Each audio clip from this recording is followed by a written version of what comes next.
Pikë përkrahet nga Flugër, Eriskom, Muji Auto Center.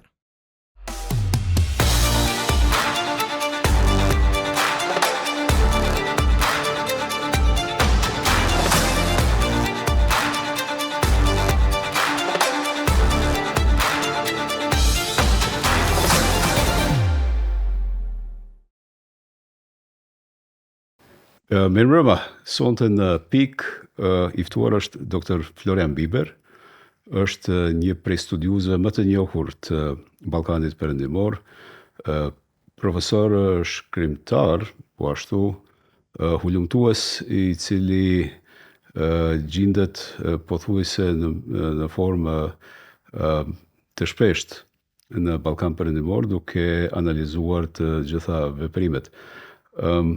Florian, welcome to Pike. Thank you for having me. We know each other for quite some time, almost 30 years. You are a professor, you are a researcher, you are an author of many books, and you've coined certain phrases that have entered the mainstream. But as a man who was in the Balkans for such a long time, you're probably a clairvoyant by now.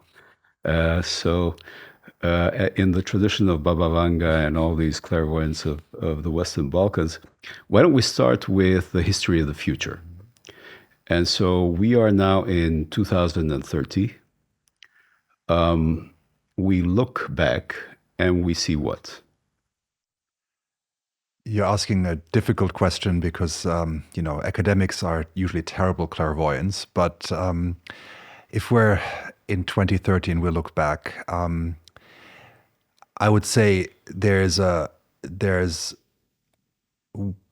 I'd like to think in scenarios, in at least more than one way. But let's say one reality could. Let's take two. Let's take two. Let's take one reality where we are in a world where there are fewer democracies than 5 years ago. There are more conflicts.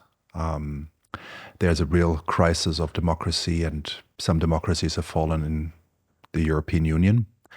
And some powers took the time, the interregnum, this period of uncertainty, to change borders, to settle, challenge the peace order we've seen established after the wars of the 90s in the Balkans.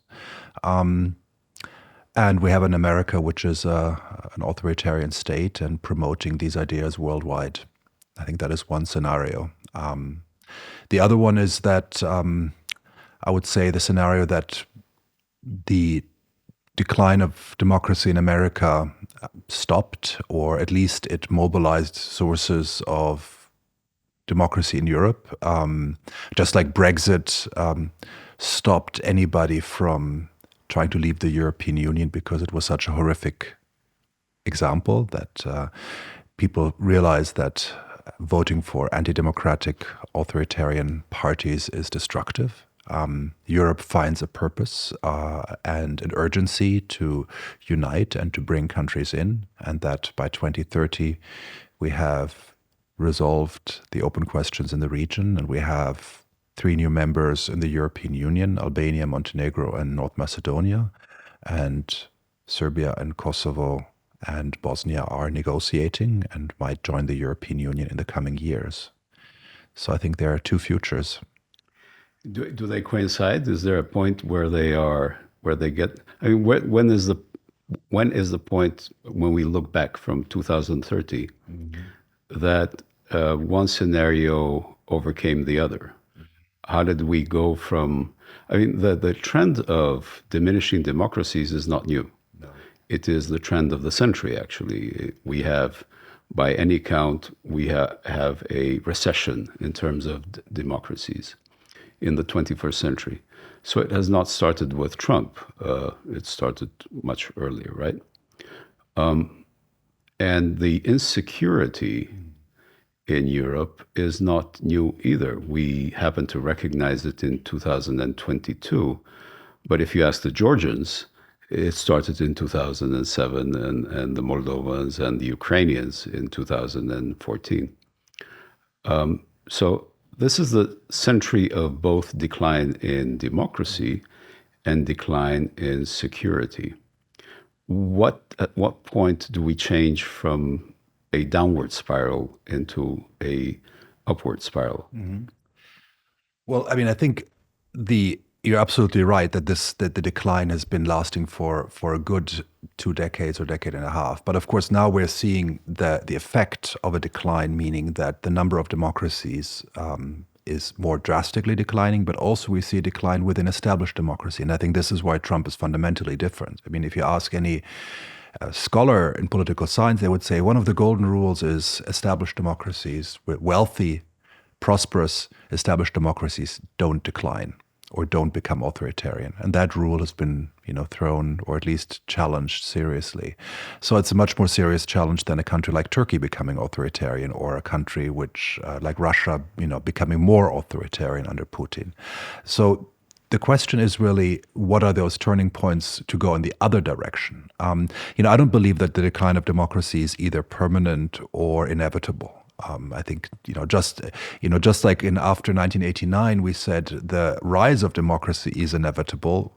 We risk now of saying the opposite. The rise of autocrats is inevitable. And that's just not true. And when people talked about the waves of democracy, they were saying the wave of democracy which came to Eastern Europe, Central Europe in 1989 began in Portugal in 1974.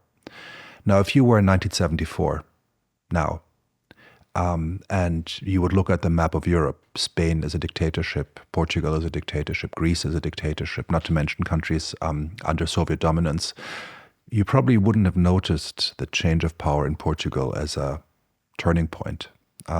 So we don't know when the turning point is, because it might be a protest in some country, be it Georgia, maybe successful, or Serbia, or other countries, which we don't even see yet as being significant, but in 20 years, people might say, well, this is when things started going in the other direction. And it's probably not going to be in the big countries. It's going to be somewhere small and then gradually gaining momentum.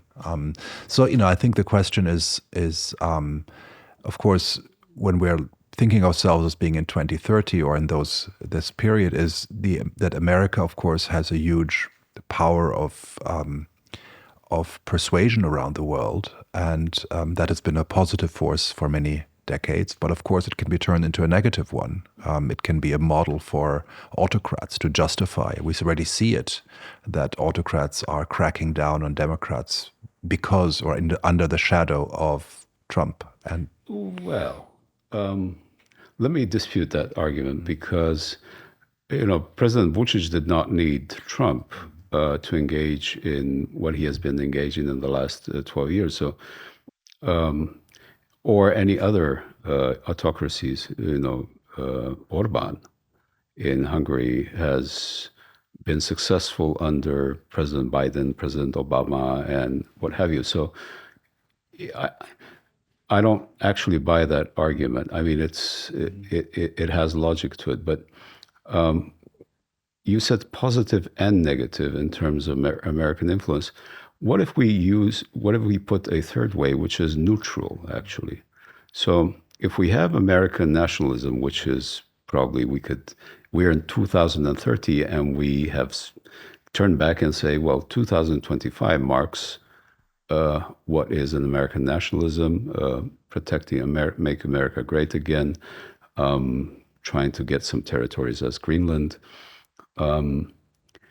and trying to say to the Europeans, look, we're not going to pay for your security, so you're basically on your own, or we sign a new contract, which is what is happening right now in 2025. So what if the Trump effect is about telling the Europeans, why don't you forge your identity? Because this is not transatlantic anymore. It's basically you Europeans trying to manage your own affairs. Kind of a European nationalism. Well, I don't think he wants that. I mean, I think that's a difference. I mean, I think the first Trump administration was one about disengagement, and the message was, we don't want to pay your bills, you're on your own. But what we're seeing now is, an active attack on the idea of European integration. People like Vice President J.D. Vance openly attacked the idea of European integration and took the side, together with people like Elon Musk, took the side of the far right. So they're not just saying you're on your own. It's not an isolationist agenda anymore. And I think this is what people were expecting when Trump came to power for the second term, that we're going to have an isolationist America. But actually, that's not what we're seeing. We're seeing actually one which is more imperial in its ambition. Territorial claims to Canada and Greenland and Panama, are no longer jokes. And these are serious claims. Now, of course, they might never materialize because of the nature of the government in the US. But that suggests that it's not just about disengagement. It's actually about actively threatening these allies. And we see this in Europe, the support for parties which are populist authoritarians. So in a certain way, Trump wants to, and people around him want to promote a similar model elsewhere. So in a certain way, it's taking the American promotion of its own way of organizing itself in the direction as Trump is trying to reorganize America. So I think that's why it's much more of a threat to Europe. Now, Europeans might, and I think we see the support for the EU is at an all-time high in surveys, that Europeans might find greater sense of unity because one is threatened. Nothing works better than a threat for having a common identity. Yeah, which is my point, and that's something I'm trying to write about, which is President Putin with Ukraine showed European vulnerabilities,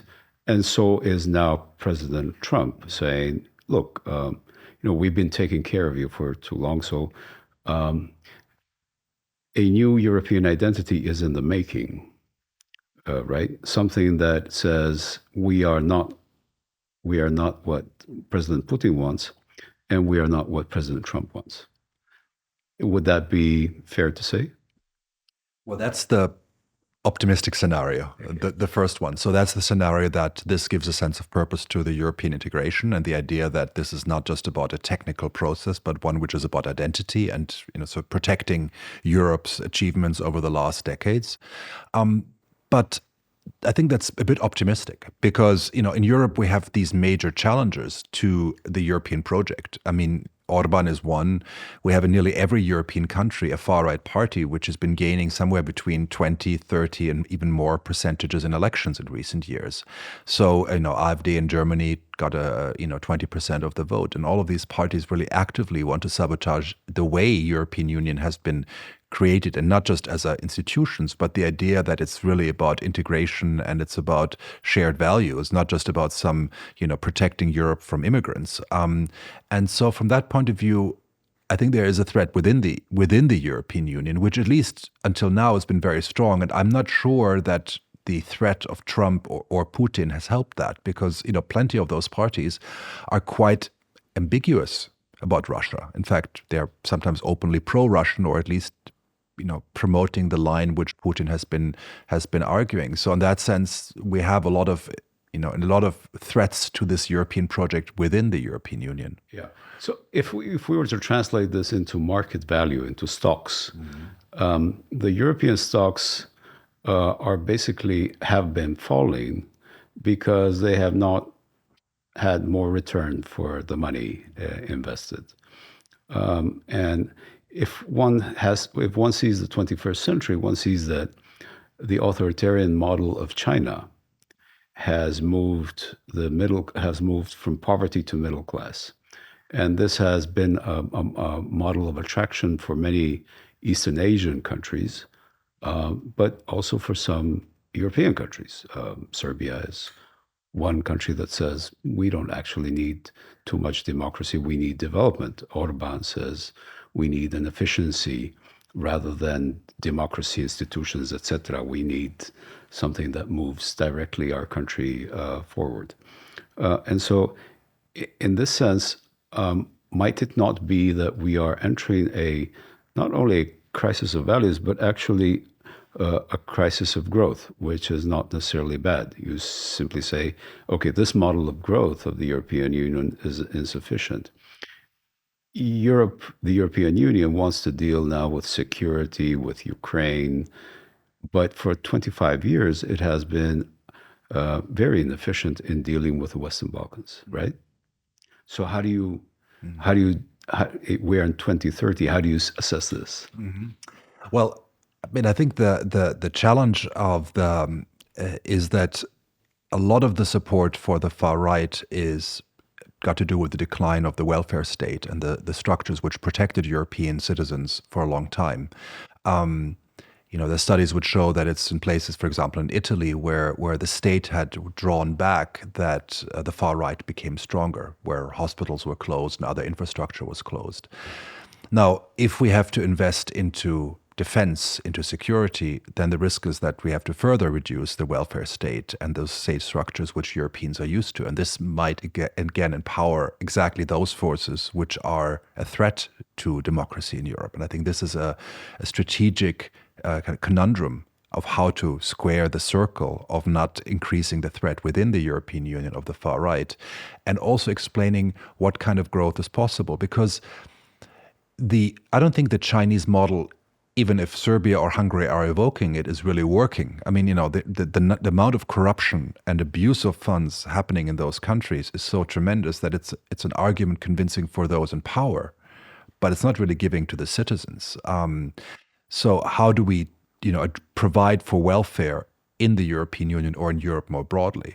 And that's the conversation we're not really having, because one of the answers is, of course, migration. Europe is an aging continent. It's not a continent which can sustain the current level of wealth, the pensions, any of that without migration. But the one thing which all parties seem to agree in Europe is we don't want migration. And this is, of course, the real problem of Europe as a success model down the road is it needs migration.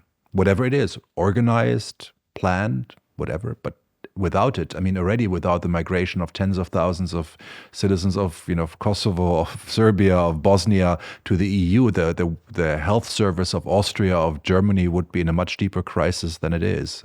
So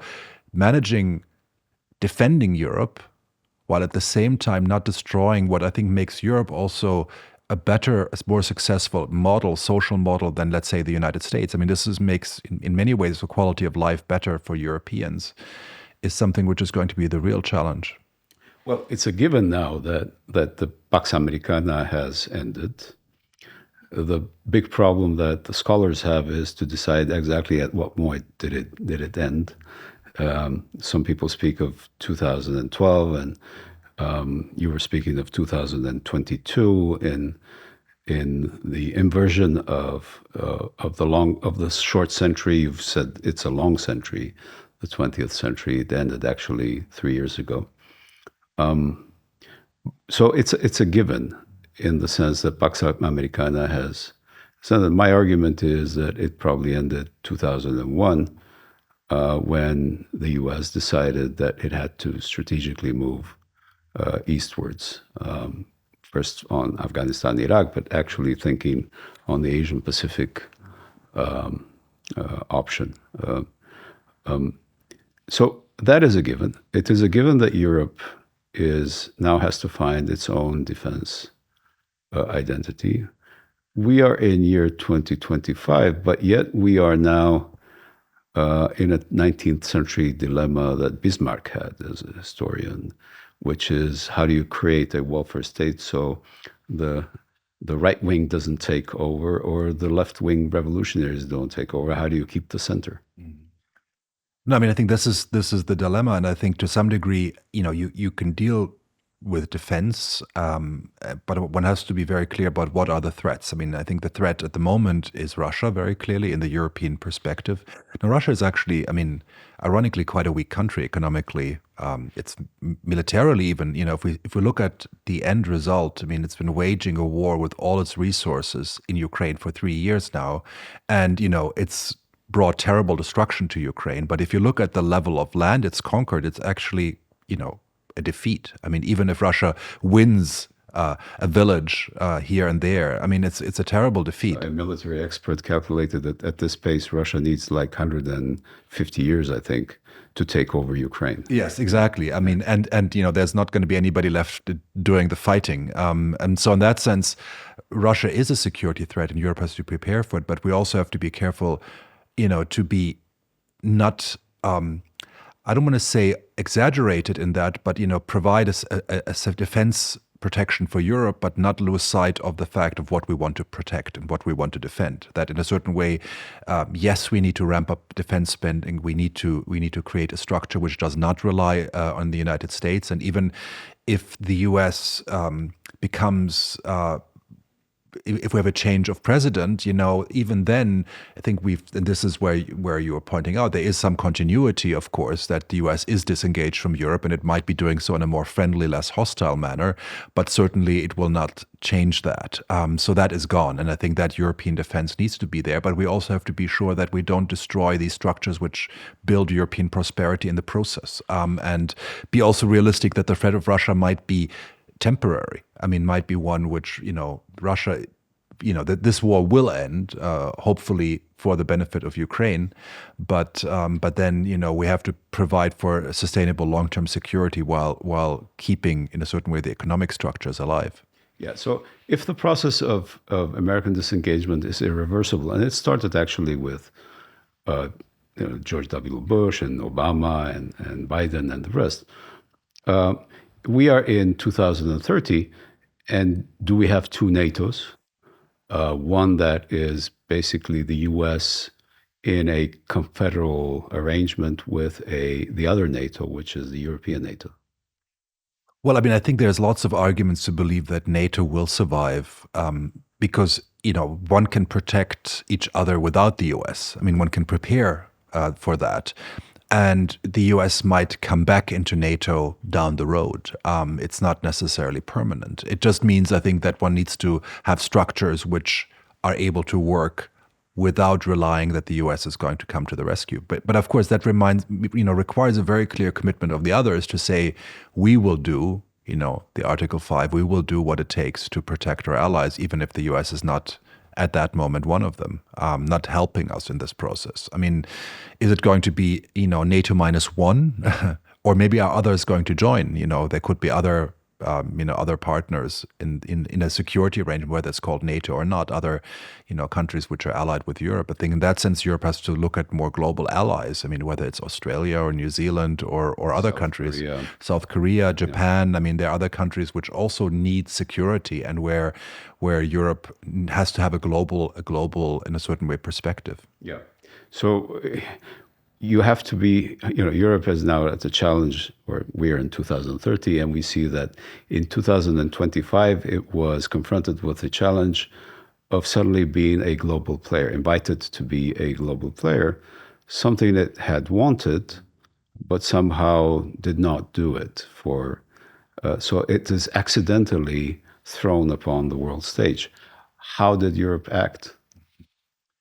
Well, if we're lucky, Europe acted understanding this role, which means cooperation. I mean, which means giving actually institutions the power to speak on the voice of Europeans, because we have, European institutions, the foreign and security chief, who often can't speak what they think or what they believe because countries stop them. And so do we need actually a new kind of intra-European coalition of the willing who work together and who are saying, we are willing to, we have to sideline those who are obstructing us, like Hungary, and we have to bring those in who are out but who are important, like Britain. I think that seems to be the reasonable way, to have a way that Europe can have a voice, because it's meaningless to have a voice when Europe's voice is saying we are concerned, we're worried. Then you don't need a voice. So then it's just the answering machine for, Henry Kissinger's famous, who do I call when I want to call Europe? Then, you just get an answer saying Europe is concerned, but that's not really taking care. So if you're lucky, you have a coalition of countries who say, listen, we need to have a single voice, we need to have a single defense, we need to back up what we're saying. And if there are others who don't want to play along, then, we're just going to sideline them. Yes, but from the perspective of 2025, lucky is not sufficient. You have to be very, very lucky, because at this stage, we don't have leadership that will move that way. Is it true? Not yet. No, absolutely. I mean, I think this has been, of course, the big worry in Europe for the last decades that we don't have clear leadership, or those who have leadership have so many, like French President Macron, who's tried to have some kind of leadership role, but has not been able to have the domestic backing. And this is I think in a good scenario of 2030, the far right will be tainted by the Trump experience and will become weaker, giving more space for leaders to take a role actively. And I mean, Britain has come back, not maybe to the EU, but to some European structure. And I think this, would be very helpful, also from defense perspective. And then having a stronger Germany, more assertive in its foreign policy, and France. I mean, those three could take a leadership position. To me, it incrementally looks like the 19th century, actually. The US is not on the scene or doesn't want to be on the scene, although it is, evidently. Russia is a great power.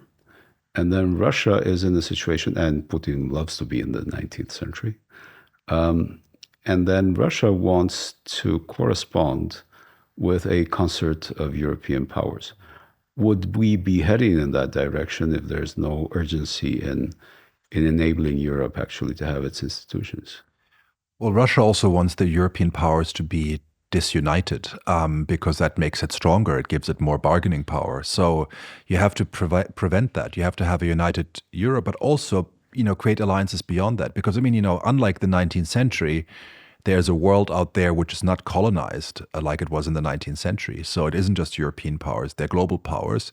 And I think one of the big problems we've seen and in the crisis is not just the transatlantic, but it's the decline of multilateralism. And we saw this, when Russia attacked Ukraine, how many countries in the global south did not join sanctions against Russia? Not because they are necessarily think it's great to attack other countries or believe the Russian narrative, but because they were pragmatic about their economic and other ties.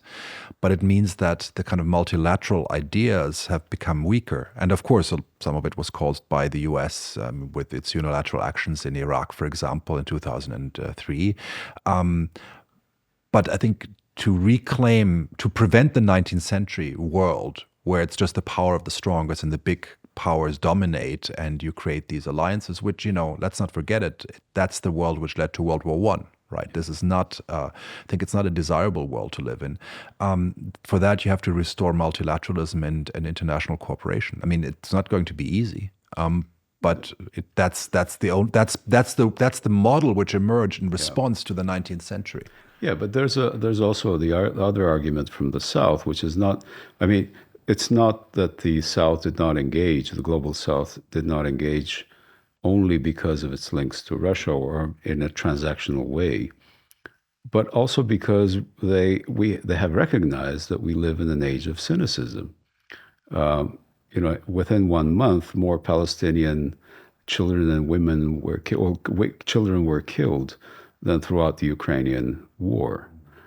But that does not move the global North to say, wait, stop it. We can't have this, right? Absolutely. No, and we saw it also when Netanyahu was indicted, by the ICC, how European powers were rather reluctant to support that decision while they were enthusiastic when Putin was indicted. So I think there's lots of hypocrisy in the European and, let's say, the global North, which we have to look very carefully and very closely and realize that if we want to have a multilateral order, we also have to accept decisions which many leaders might not like for political convenience or other reasons. And so that this is, we have to really rebuild this international order because it's deeply shaken.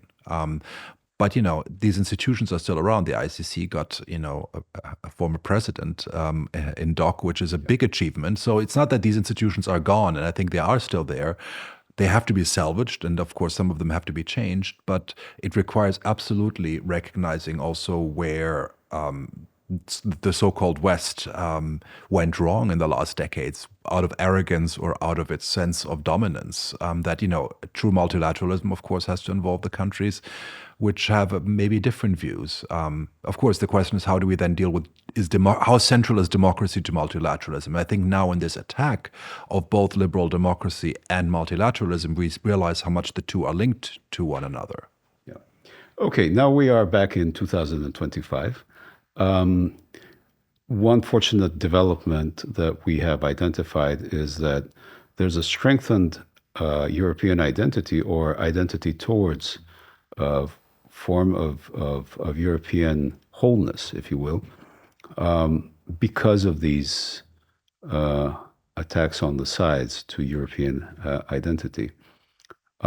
There's an emergence of a new generation of leaders, which we don't know, but somewhere in September we will see an ideal leadership emerge.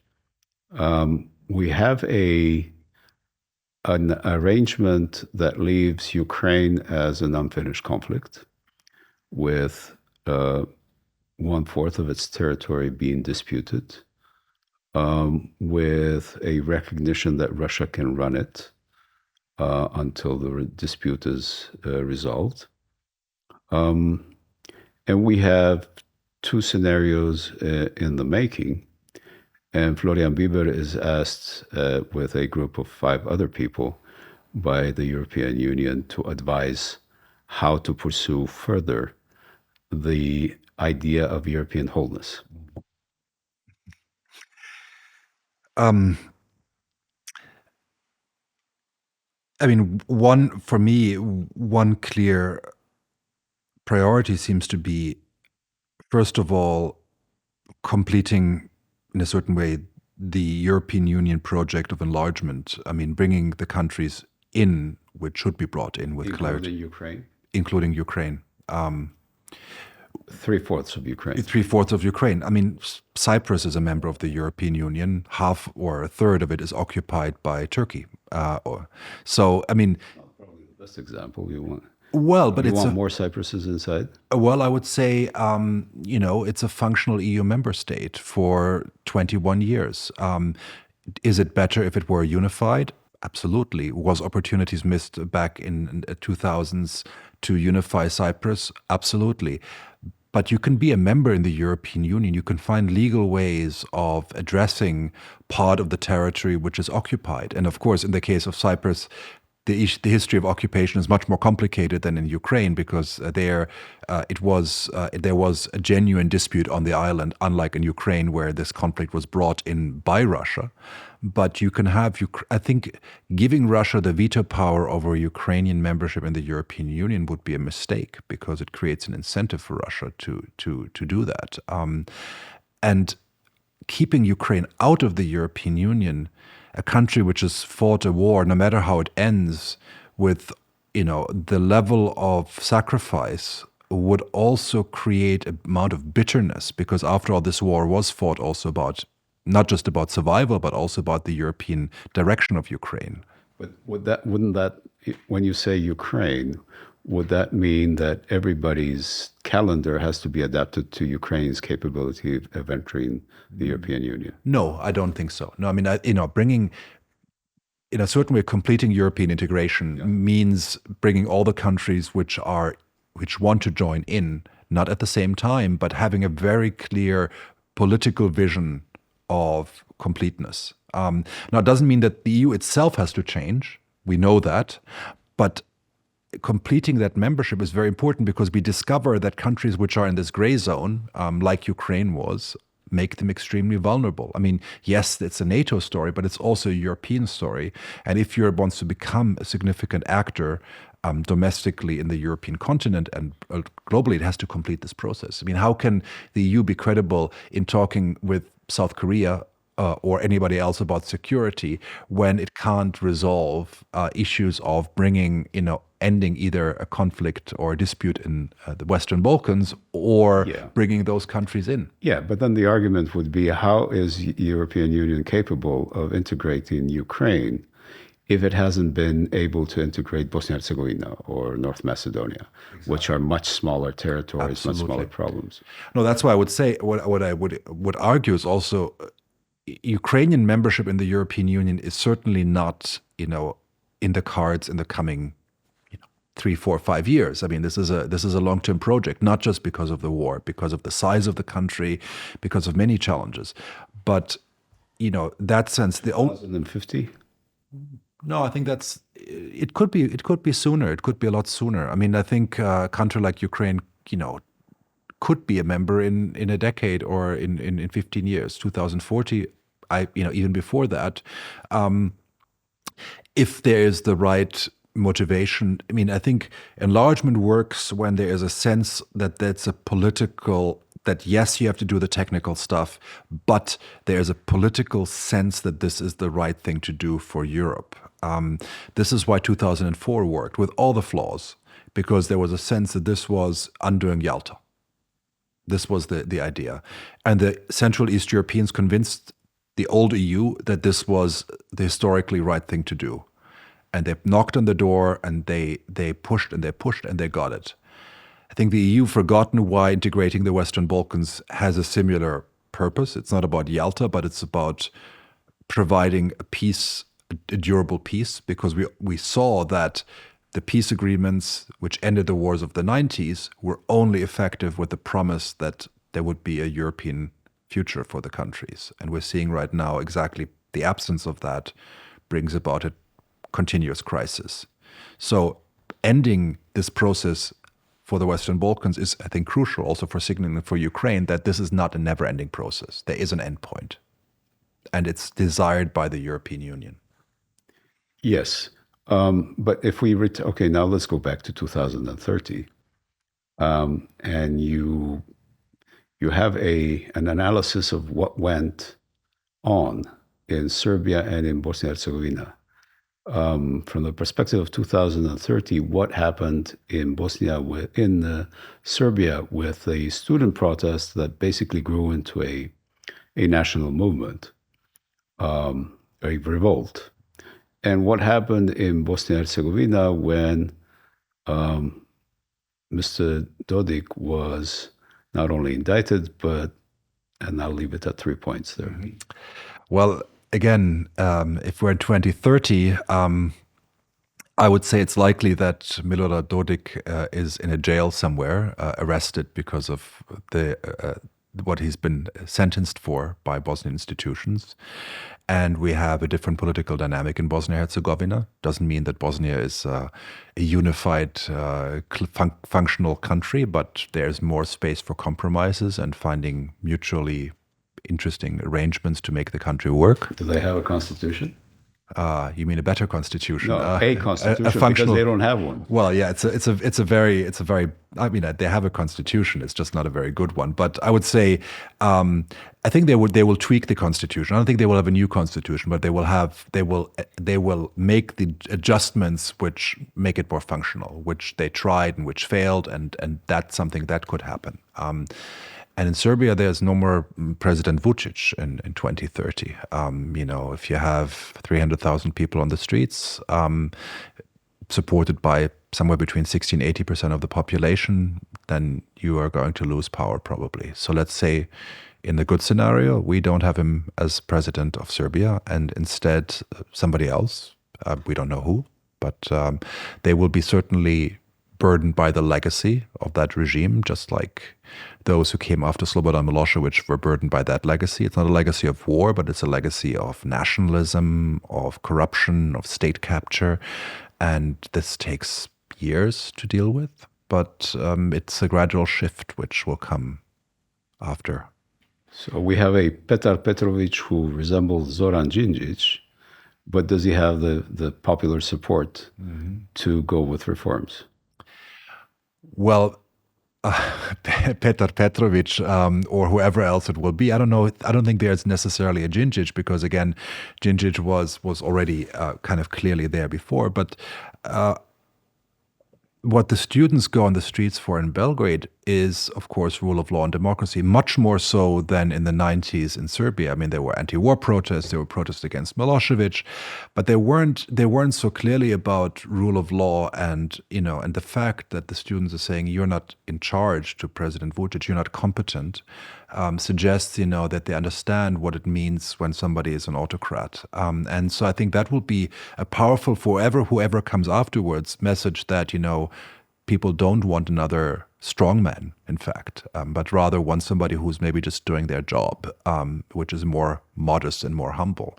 That would be an important break. I mean, It will be very messy, of course, but messy might be better than one man who controls everything and micromanages everything. Yeah, you coined the term stabilocracy, which is the investment basically that of the West in maintaining an order that is there, autocratic but stable. Since the whole order is crumbling in transatlantic relations, can stabilocracy be kept in the Western Balkans? Well, of course, the risk is that in the European Union now, people actually continue supporting stabilocracy exactly because they don't want to deal with another crisis, right? And I think we've seen this. The European Commission has been extremely silent on the protests in Serbia. There was one letter written by the commissioner about, in response to the letters she received, why she didn't make a statement. So this tells you something. The EU is not even concerned anymore. It's just making very bland statements. And has multiple reasons. One is stability. He's the evil one knows. He's a troublemaker, but he's one can work with. That's one argument. He seems manageable, and people worry that alienating him, i.e. confronting him, telling him that he's an autocrat, might push him in a way which makes him less predictable. And then there are business interests. And I think maybe if I would have used this term, which was actually originally coined by a Montenegrin colleague for Montenegro, I would say, it's not just about stability, it's also about business. Because, we have German interest in lithium mining in Serbia, which is beneficial for the German car industry. We have the French president selling French fighter jets to Serbia. These are all things which are about business, and which make him a good partner. And Vučić has been extremely skillful in fostering those relations and offering, everybody a good deal. And that makes them also less eager to rock the boat. So then Kosovo finds itself in an awkward position of actually moving forward with democracy, deepening democracy, electoral democracy, and trying to strengthen some of the functions of a functioning democracy. But then it is perceived as rocking the boat. Isn't this very awkward? Yeah, absolutely. I mean, I think it's the paradox that, in the last decade, many countries in the region have become less democratic, and I'd say Kosovo has become more democratic, or at least has shown that it's a robust democracy where you have changes of governments and elections work fairly well. And there's little reward for that. There's little benefit for that. And of course, the autocrats use that. I mean, not just in the case of Kosovo, but I'm also thinking of North Macedonia, which, after 2016 made these compromises, changed the name to solve the dispute with Greece. And of course, from the perspective of the autocrats, from Vučić, he says, well, look, you're the fools. You make these things, and at the end you lose power and you get nothing in return.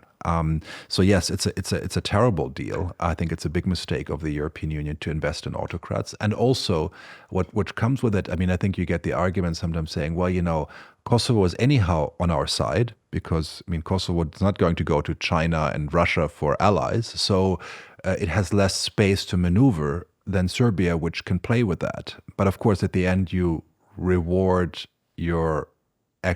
rewards those who threaten you or threaten the order, and you don't help your friends. And I think that's not a good arrangement. Yeah, well, the order is exactly inconsistent with your values, right? Yes, indeed. Yeah. Okay, so if it's 2025 that we have identified as a moment of change, if we said that in 2030 we will see Dodik in jail and President Vučić out of power, does this mean that in 2025 something happened with both the protests and this court procedure that has changed both things in Serbia and in Bosnia and Herzegovina? How did this affect the development of Kosovo in the next 5 years? Well, and I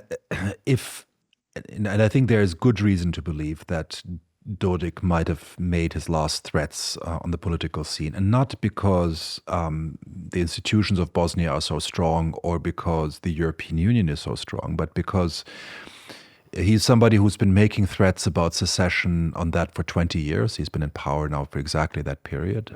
Right, Wolf. And then, at some point people just get bored with it. It just becomes, and now it's so clear that his threats of escalating and kind of threatening the state is linked with his personal political survival. And there are lots of other parties who get votes from Serbs in Bosnia who say, we maybe agree with the content, but, we're not going to stick our neck out to protect Dodik, who's actually stifling our democracy within Republika Srpska. So they are not very eager to support him. So I think that's what will help there. Now, what are the implications, let's say in the best case scenario that neither Dodik nor Vučić are in power in 5 years from now?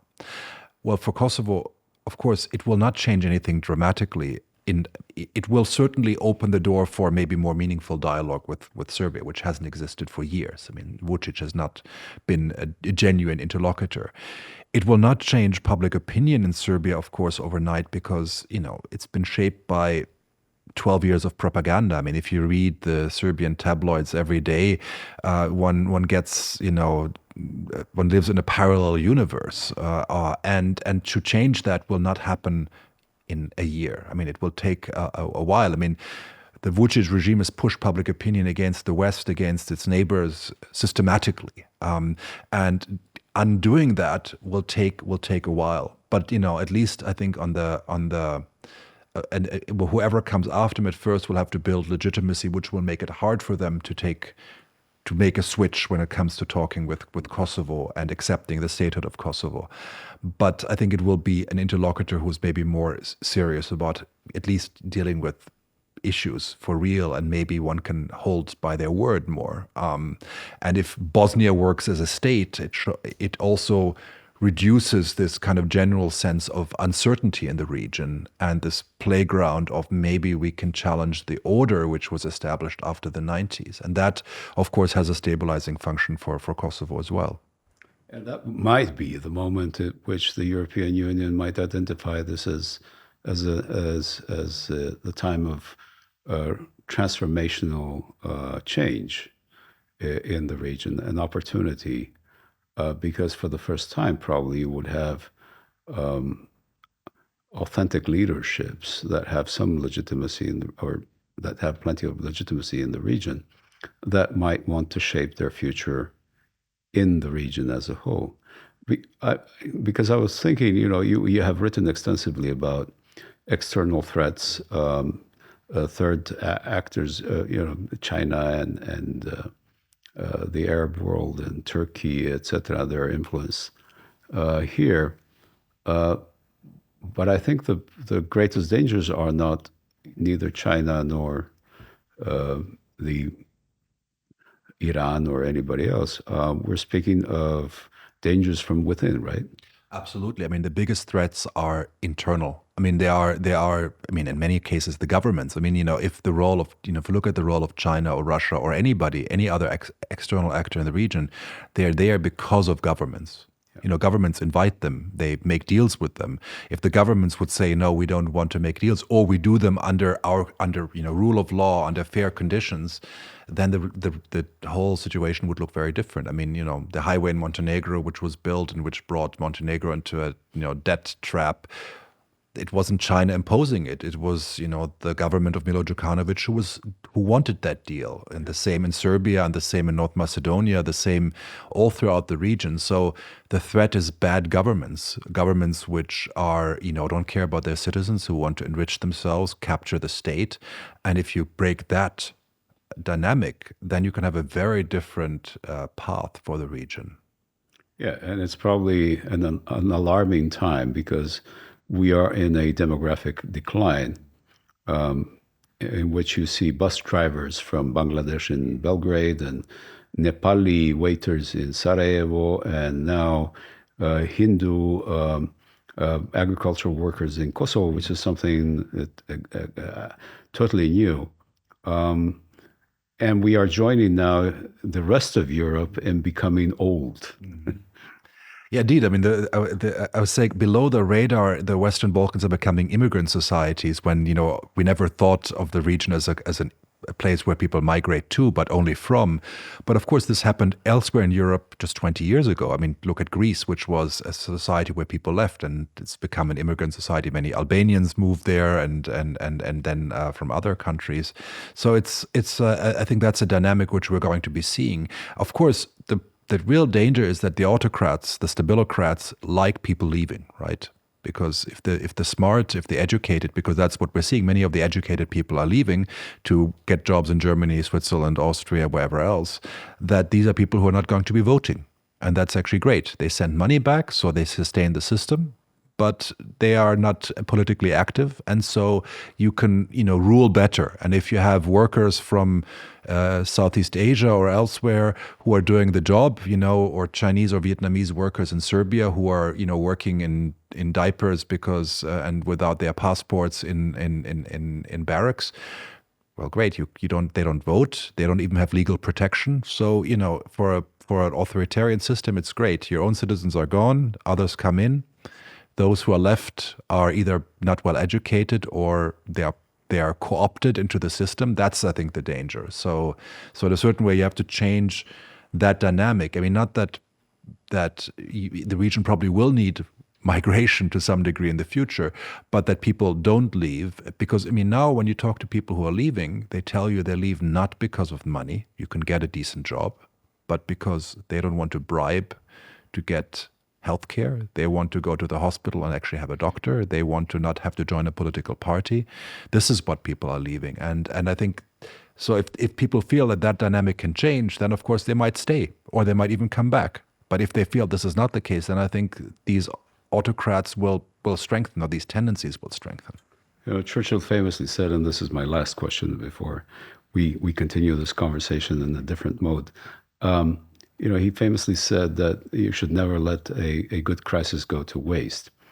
If there's one thing that we can use from this crisis, both in this part of Europe and the rest of Europe, what is it? Well, I mean, I think if you're looking from the perspective of Kosovo, is I think that you can say it's a country which can sell the fact that it's been a steadfast supporter of Europe, of the European project, also, I mean, transatlantic in a certain way, whatever is left of it. And I think it's kind of unconditional support, you can say, is both a weakness and a strength, because it's a strength that, you have a society which is completely committed. I mean, nobody in Europe is as committed to joining the European Union as the citizens of Kosovo, I mean, by all surveys. And that's something you can, communicate and can say, you have enthusiastic Europeans. And, if you want to revive the European project, you have people who are willing, definitely willing to do what it takes. And I mean, I think you can mobilize so much energy. And I think this is what, Europe needs, positive energy of people who are willing to do what is necessary. And I think this is something which Kosovo could communicate and could say, we're ready, just give us a chance, which, in other countries of the region is not so clear cut. And of course, you can also, I think, and for the region as a whole, you can say, listen, you talk about these foreign actors. Why are they there? They're there because you're not here. The cost of bringing these countries in, all of them, is so much less than the risks the Europe has. So if you want to have a success story, first get in the three, which are easier, Albania, Montenegro, maybe North Macedonia, give a push. And then if there's a new government in Serbia, in Bosnia, and then you can unlock this problem, which holds Kosovo back, and then you close this chapter, which just kind of keeps bugging Europe. I mean, it's, if you look at the map the EU distributes, you have two holes in Europe. One is Switzerland. Okay, you can live with it. It's not a real hole. But the other one is the Western Balkans. And so it's an embarrassment for the European Union. Oh, okay. On that happy note, I hand over the questions to you.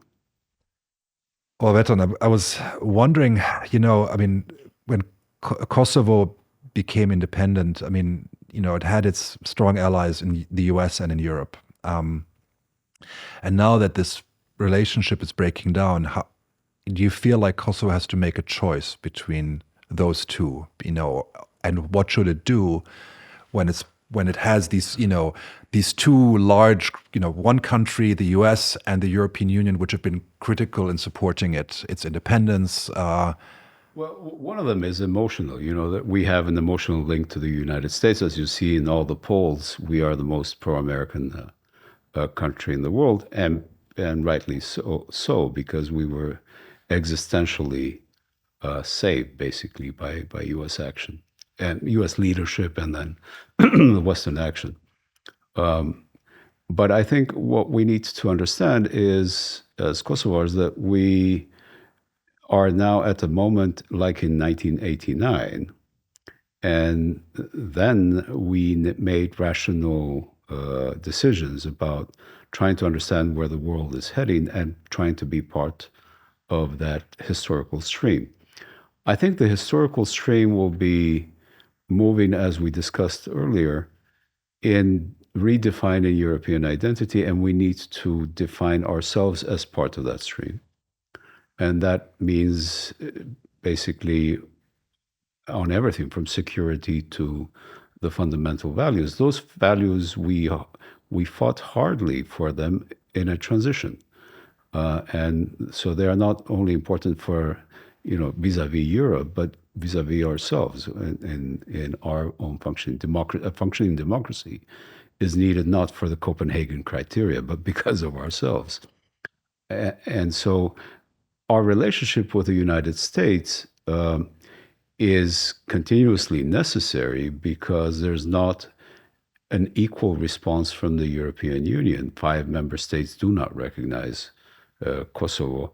So we cannot have the facility of communication that we have had until now with the United States. There's not a choice, there's not a fork on the road for us. We will continue, I think we ought to continue with our relationship with the United States. We ought to continue with a very clear idea of European integration. We always thought Euro-Atlantic integration. We ought to still be thinking about Euro-Atlantic integration because we're a small country. We will not define the nature of that relationship. And, if you would, being aware of the constraints of the European Union, you mentioned the 5 non-recognizers, what would be your advice? What should, let's say a commission president or let's say a German chancellor do to really unlock this process, get Kosovo moving towards the European Union? We need to get to a point, we need to a synchronization of strategic thought. Because Europe now is entering a phase in which it needs to define the continent as a single security space, a space of shared security. Western Balkans needs to be part of that shared security. Shared security with a clear message from the United States that it doesn't want to be a guarantor of it. If that is the case, then there's no way there's going to be an integration of the Western Balkans unless it is considered a shared security space. Part of the indications can be, countries signing defense agreements between themselves, but the Western Balkans needs to be invited now in devising a shared European space.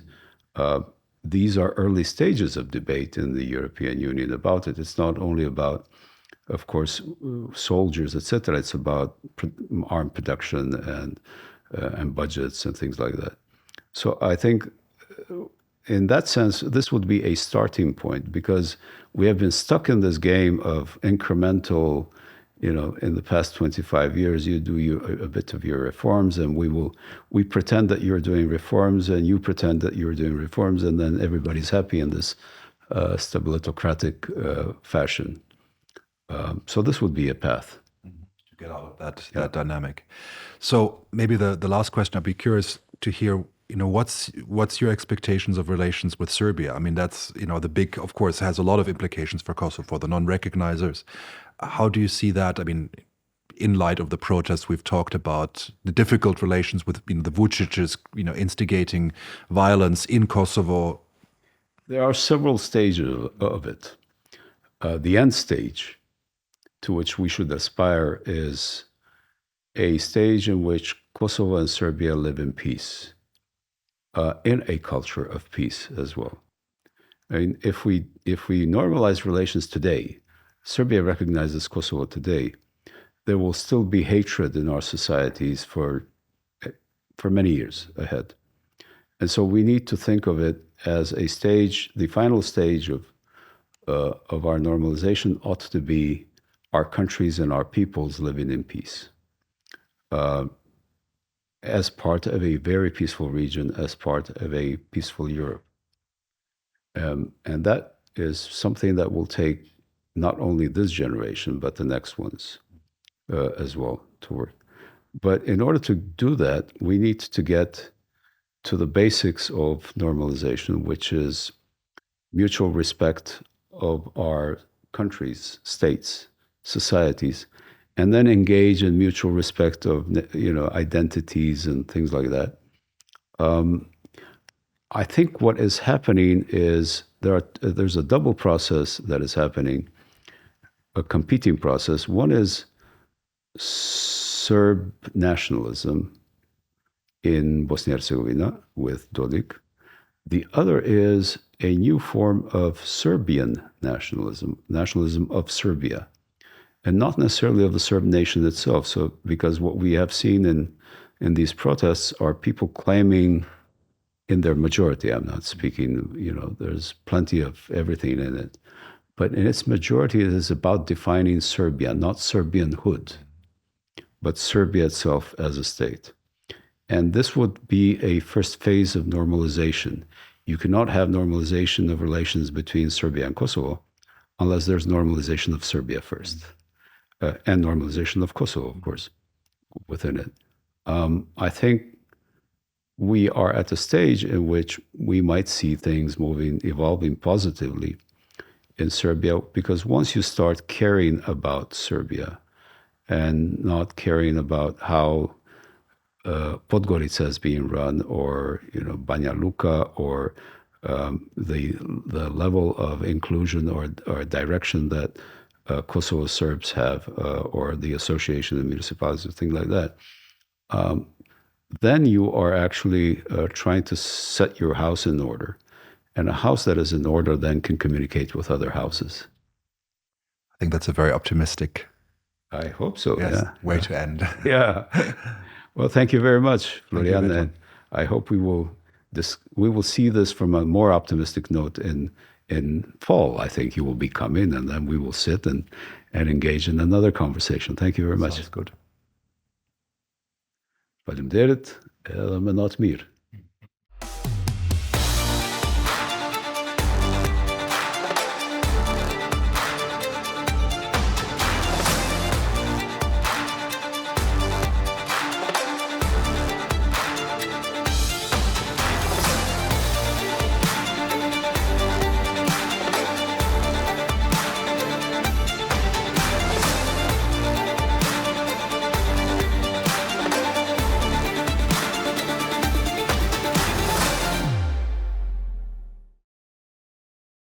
Pikë përkrahet nga Flugër, Eriskom, Muji Auto Center.